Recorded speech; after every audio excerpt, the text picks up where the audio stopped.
many reasons why gold and silver. You've already heard a lot today, but we do have to go over them a little bit. Uncertainty, fear of uncertainty, politics, the dollar being down being one of the big ones, government spending, money creation.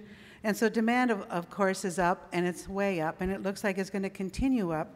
And that's probably to us the strongest reason why we think these the precious metals, well, gold and silver, will continue rising, because it's a demand-based rise, which is always the most powerful type of rise in any market.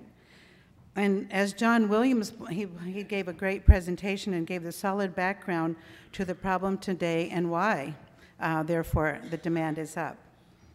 But today we're going to go over the 3 best investments for the years ahead and why. We're going to start with gold and silver, which is our #1 pick of the 3. Their #1 pick is gold and silver because, as you know, they've been up for 10 years now, gold up 10 years, silver almost that. And they've both been top performers, especially silver. And stocks are up too. But if you look at this first chart of ours, you can see that if you compare, going back to 2001 when the bull market began, gold and silver have clearly outperformed the Dow Jones Industrials. Silver just this year, since January 1st, it's already up 60%, and that's after all this rise so far. So, of course, everyone asks, is it a bubble? Is it a bubble? We've been hearing that for a while now. We heard it at the 10-year mark in February. And we say we don't think it's a bubble. We agree with Mike Maloney of yesterday that's saying that a credit bubble is underway. That, yes, and eventually a precious metal bubble will be.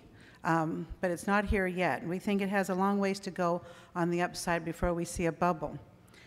I'm going to explain why metals will rise much further in the upcoming years in a moment, but for starters, I'd like to compare just a moment to other bubbles of the past, just to show you how this has been actually so mild so far. The 500% rise in gold since 2001 and is really nothing compared to gold in the 70s when gold rose 24 times, silver much more.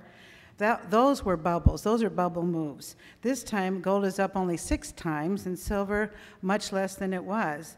And there's no frenzy attached to today's rise. Yesterday, there really is no frenzy. A lot of people don't even realize there's a bull market. And we thought what was interesting is that on the 10-year mark, a lot of people who have been in the bull market for a long time sold because they think 10 years is enough. It's probably going to be over, and sure enough, since the end of January, it's risen so much.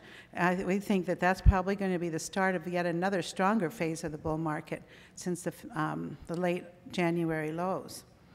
But if you compare it to the stock market boom too, when everyone quit their jobs and everything went into a frenzy, and I think what's important is it's interesting to keep in mind, we can all remember the 1987 crash in the stock market. Everyone thought, oh, that's the end of the bull market, it's over.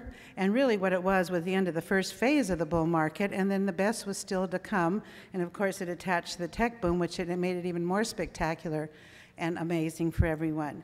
And so we think gold is similar in that sense, because really when you think about it, gold didn't really start rising noticeably as far as being its own rise since 2005.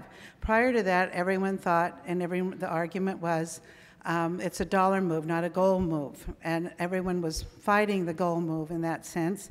But in 2005, it clearly rose sharply in all currencies. And by rising in all currencies, that was the confirmation we needed to say, yes, definitely, this is a gold rise. Nothing to do with the currencies. All the currencies took a back seat to gold at that time.